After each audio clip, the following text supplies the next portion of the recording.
Richard Branson, the man with the golden touch and the billionaire smile. He's fabulously rich, famous as a rock star, and he always seems to be having a really good time. I've been extraordinarily fortunate. I've enjoyed every minute of my life. I wouldn't swap my life with anybody. He's not impressed by wealth. He's more bothered about, do I have fun and do I have excitement? You got to have the balance. Branson parlayed a sexy name, Virgin, into branding gold. An astounding 300-plus goods and services, from rock to air travel to cell phones to trains. We have taken on the big, fat, bloated companies that have not really thought too much about the consumer, and we've gone in and shaken them up. If you'd analysed the risks that Richard was taking, you wouldn't take them, because no risk analysis would say, go ahead with this. To keep it all afloat, Branson became his own best pitchman, living out the Virgin values of adventure and fun, even if it meant putting his own life on the line. I do seem to have conceived almost every way known to man to try to kill myself, and I've been very fortunate to be here today to talk about some of these stories.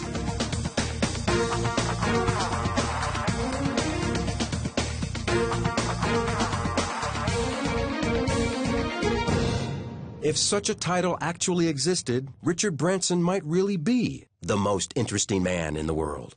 He owns his own island, balloons around the globe, works with world leaders, and he plans to take a Virgin submarine to the uncharted bottom of the ocean floor. His riskiest adventure yet. You only live once, and we accept that there are risks attached to doing something that mankind hasn't done before, but we go there with our eyes open. Branson has spent much of his life on the high wire of entrepreneurial risk. He has amassed a personal fortune of more than $4 billion. Can't be bad.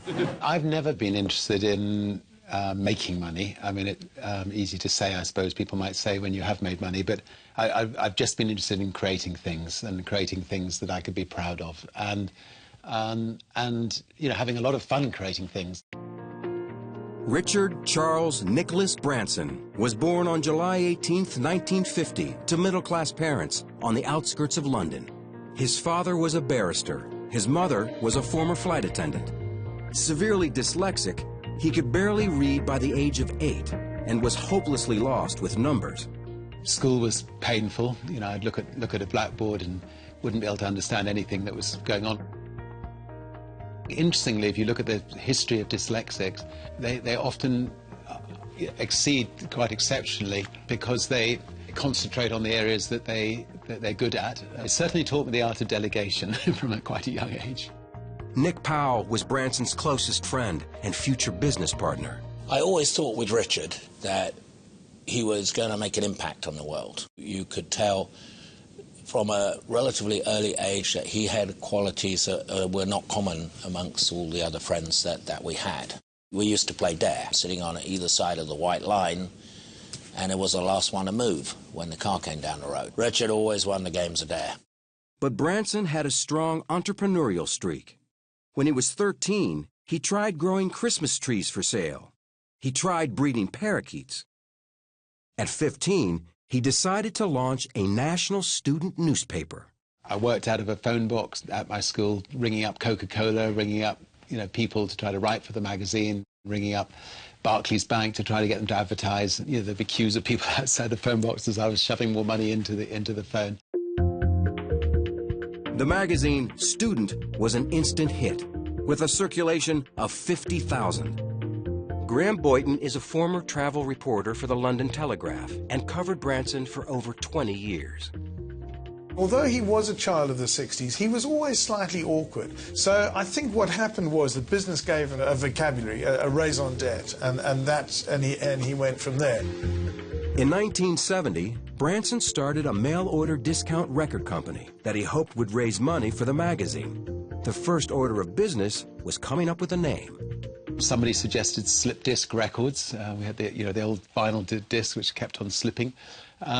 Somebody else laughed, you know, why not Virgin? We're all virgins, and hysterical laughter all around. And I suddenly thought, I am Virgin at business. You know, I might be Virgin at other things as well, and, you know, why not Virgin? A postal strike in 1971 nearly deflowered the mail-order record business. So Branson decided to open a record store, one with headphones and water pillows that catered to a younger generation. Simon Draper, Branson's cousin, was his first record buyer and the future head of Virgin Records. Everyone was paid the same. So there was just a kind of a feeling that no one should be earning any more money than anyone else. But if you stop to think about it, it was actually convenient to have everyone paid the same because it could pay everyone less. Some of the people who worked for Richard in the record shops in Notting Hill, they used to steal the records out of the shops, and they were absolutely amazed when Richard fired them for stealing. He was wired to be a businessman from day one. 5 months after opening the Virgin store, Branson was suddenly arrested for tax evasion. He was discounting his records in part because he had figured out a way to get around a 33% record tax. He spent a night in jail, and his parents had to put up their home to get him out. He thought that the part of life's game was to avoid paying tax. And I think that must have come as a huge shock to Richard. He was extremely upset. But he behaved impeccably. He carried the can, so no one else had any penalties. I had managed to avoid a criminal offence by paying what the Customs and Excise needed. And we expanded our record shops very quickly so we could get the turnover in order to pay off the debt. Since then, I've made sure that we've done everything ethically and without worry that someone's going to come knocking on our door. To pay off a $150,000 fine and avoid going to court and possibly prison, Branson rolled the dice on some new ventures, including a recording studio and a new record label, which he launched with his cousin Simon Draper. Their first signing was an unknown folkie named Mike Oldfield, with an odd instrumental album called Tubular Bells. We're asking each other to take a punt at what we thought it was going to sell. And I seem to think that I thought it would sell 20,000 copies, which seemed a lot to me at the time. But millions later, very different story. 16 million, to be precise. Overnight, the record put Virgin on the map and made Richard Branson, not yet 23, a millionaire. Branson poured his profits into new artists and ventures, but his willingness to reinvest all his winnings unnerved his partners. Nick Powell put up so much resistance that Branson bought him out. I didn't believe we had enough cash flow to sustain the expansion of the company, and I was wrong. I'm willing to double down, maybe more than I recommend to other people. But there have been occasions where I've got my wife to sign this bit of paper and she hasn't realised that the house has been put on the line for the next business venture. By 1984, Richard Branson was living the life of a rock and roll kingpin. He owned this island in, what else, the British Virgin Islands. And Virgin Records was one of the most successful independent labels in the world. The Sex Pistols, Simple Minds, Human League, Culture Club were all million-selling acts. Branson was flush with cash and looking for ways to spend it. Out of the blue, an insurance lawyer named Randolph Fields called and asked Branson to back him on a transatlantic airline. Simon Draper, and my other poor partners would be tearing their hair out because, suddenly, I was saying, I hate travelling on other people's airlines and we can do it better. My shares, which I owned at that time 15% of the whole Virgin Group, were becoming pretty valuable. So I was appalled, and I said, this is the beginning of the end of our relationship. Branson launched his airline with a single used 747 that he leased from Boeing. The guy from Boeing said, what did you say the name of your company was? I said, well, Virgin. We're the people who brought you the Sex Pistols, the Rolling Stones. He just slightly jokingly said, well, with a name like that, we hope your airline will go the whole way, we'll give it a go. After buying Fields out of the partnership, Branson decided to offer an upgraded mix of economy and business class fares, with a big emphasis on non-stop fun.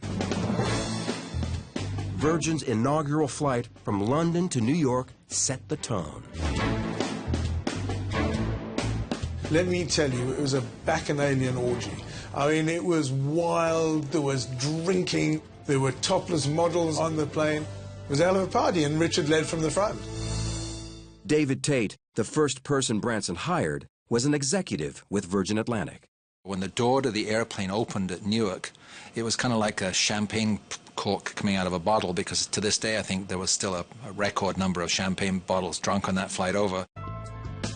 With just one plane and one route, Branson's first problem was promotion. He didn't have the advertising budget to compete with British Airways and the other giant carriers. So he took matters into his own hands, embarking on a series of breathless ballooning and boating adventures that would quickly turn Virgin Airlines into a household name. This is the beginning of a great adventure. His 1987 flight across the Atlantic fascinated world media for weeks. 5 people had died in earlier attempts. Per Lindstrand was Branson's co-pilot. He entirely put his life into my hands, and I must say he has guts. As they eased the balloon into the Irish Sea, fierce winds tossed them against the waves. My fellow balloonists and the more experienced balloonists jumped out of the balloon. I was left in this balloon on my own, and the balloon spiraled up to 10, 15,000 feet. So I'm in the water. Richard's in the balloon. He doesn't really know how it works. That was the scariest moment in my life, for sure. Branson managed to lower the balloon and jumped into the freezing water. A Royal Air Force helicopter fished him out, along with Per, who nearly died after swimming in place for 2 hours. I used to like to describe Richard as a cross between Evel Knievel and Ted Turner.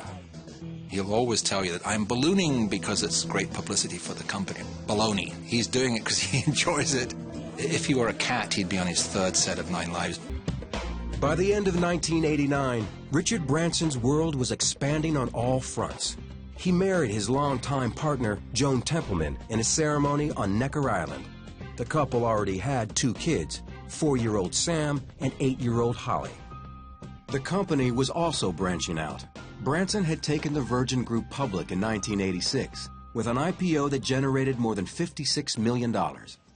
I don't think going public will make that big a difference to the way we conduct our business. That turned out to be wrong.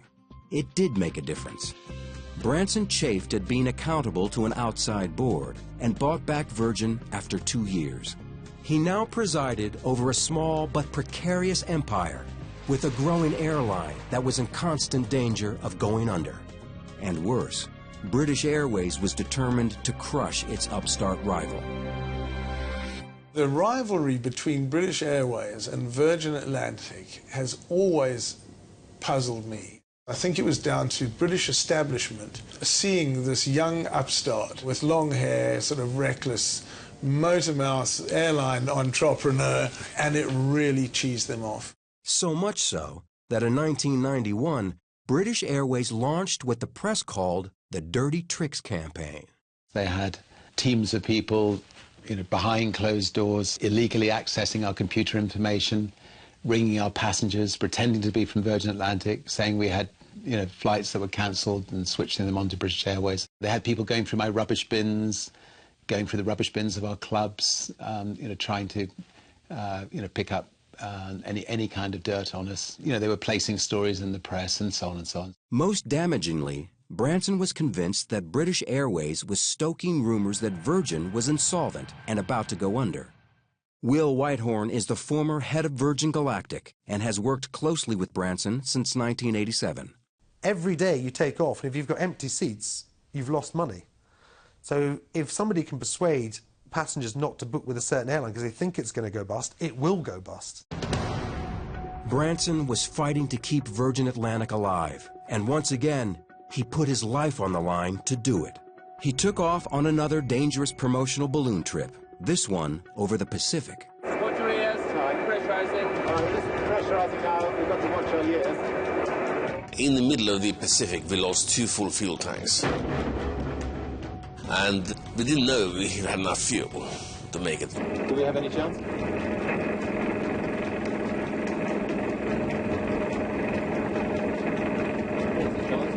We knew that we had to fly this balloon at an average speed of over 180 miles an hour, and that was just blown by the wind, and so the chances of that happening were extraordinarily unlikely. But we got right into the core of the jet stream and suddenly saw the speedometer going 150, 160, 170, 180, 190, 200, 210, 220. I'm not a religious person, but it was as if somebody up there had just taken that balloon and was just pushing it through the jet stream. Branson and Lindstrand crash-landed on a frozen lake 300 miles from the nearest habitation. We missed what we were aiming for by 3,500 miles and landed in the Arctic in a snowstorm at minus 60 degrees, but we couldn't have been happier. In fact, by the time Branson thawed out, he was a superstar. His record label was heating up too. Virgin Records signed Janet Jackson and the Rolling Stones to multi-year deals. But in the short term, it was irrelevant.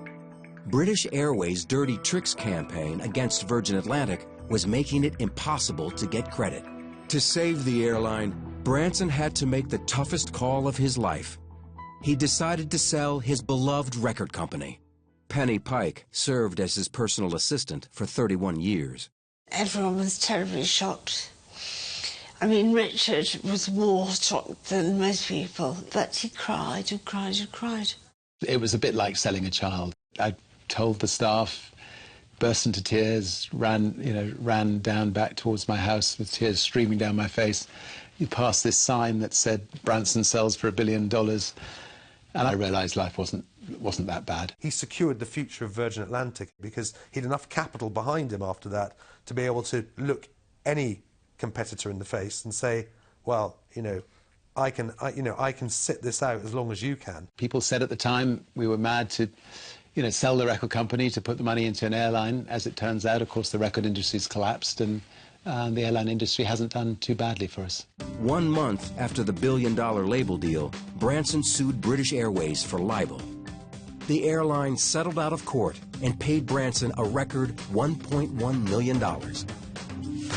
We won the biggest libel damages of any libel case, and they had to make a public apology. Oh, Richard Branson was elated. That day was probably one of the great days of his business career. He'd done it. He'd stomped on the mighty British Airways. That night, he was on the phone to various people, and he had this real determination in his voice that this was the moment, that he was going to make Virgin Atlantic a global success, and he was going to take this company and grow it around the world. After selling Virgin Records for $1 billion in 1992, Richard Branson was ready to exploit his most valuable asset, the Virgin brand. We suddenly realized, we actually have, something which is something we've got to protect and we've got to nurture. The brand is ultimately what Virgin's all about. Branson was the brand, and he tirelessly promoted it. To date, he has Virginized over 300 products and services. I think generally if you can create something you can be proud of, it's likely to be successful. I wasn't thinking, right, let's just take this brand into lots of different areas. I just felt, we can do better in health clubs, we can do better in mobile phone business. Some ventures, like Virgin Brides and Virgin Cola, fizzled quickly. Then the brand stumbled with Virgin Trains. The acquisition came with a dilapidated infrastructure, and it took years to get the trains to run on time. But some endeavors have been breathtaking in their success. In 1999, Branson struck pay dirt. He partnered with service providers to launch Virgin Mobile. They supplied the network, he supplied the marketing and name, and the innovative idea of letting customers pay as they go. Bernd Schmidt, a professor at Columbia University's School of Business, is an expert in branding. The value of a brand is really in the intangibles, because customers are not just buying products, they're not just buying functionality, they're also buying an image, they're buying a lifestyle, they're buying an experience. He stands for certain things, he stands for service, for customer experience, for innovation, for fun. Branson was now business royalty and was honored in 1999 by his country's royalty. he was knighted by the Queen as a millennium icon for his contribution to commerce. Becoming Sir Richard did nothing to slow him down. 5 years later, he took Virgin Mobile public with an IPO that he said valued the company at $1.5 billion. Branson made each of his new ventures an independent company so that no single failure could bring the empire down. Nevertheless, analysts have regularly questioned the value of the Virgin Group, which is still privately held. The headlines would be, you know, when's Branson's balloon going to burst? And every time we started something new, you know, stretching the brand too thin, and sometimes they weren't far off the truth. The Virgin Group continued to spin off new ventures, and in 2004, Branson announced one of his most imaginative. He was going to take people into outer space, beginning with his own mother. I think we're within about 18 months of going up into space and then starting a whole new era of commercial spaceship travel. Hopefully hundreds, if not thousands of people will be able to have the chance to become astronauts and go into space. It's a huge risk. It's rather like putting your name, your brand on a Formula One race car. It's great when it's winning, but if it ends up wrapped around a concrete pole somewhere, then it has a lot of downside. Branson stretched the Virgin brand even farther in 2006. With his own airline spewing tons of CO2 into the atmosphere, he pledged to spend all profits from his transportation companies over the next 10 years, an estimated $3 billion, to fund research for an eco-friendly biofuel. He also launched the Council of Elders, a crisis intervention dream team led by Nelson Mandela. I'd reached the age of 55. I'd made good money. So I could pick up the phone to pretty well anybody and cut through and get things done. Suddenly I was in a position where I could maybe make a difference in the world. Critics have scoffed at the new socially minded Branson and point to the offshore tax shelters he has used for decades to protect his wealth. I don't think Richard's any different to the other very, very wealthy businessmen who've got armies of accountants and lawyers telling them, you know, where to put their money, where to hide their money. Is he the people's entrepreneur? Only up to a point. Branson hasn't been able to safeguard all of his assets. Virgin America had a rough time getting off the ground and lost nearly $400 million before beginning to turn a profit in the third quarter of 2010. As he heads into his 60s, it's been a long and thrilling journey for the Virgin King. Branson's made his own luck. I think he's been very, very good at it. So it's not just a golden touch. I think he's worked for it. Of course he's driven by money, but he's not impressed by wealth. He's more bothered about, do I have fun and do I have excitement? You've got to have the balance. I've been extraordinarily fortunate. I've enjoyed every minute of my life. Going forward, most of my time will be spent on setting up not-for-profit enterprises and seeing them, you know, tackling some of the big problems in the world. But at the same time, you know, we will still have wonderful adventures, go to space, go to the bottom of the oceans, and still push ourselves and challenge my children and challenge the people around me and have a blast.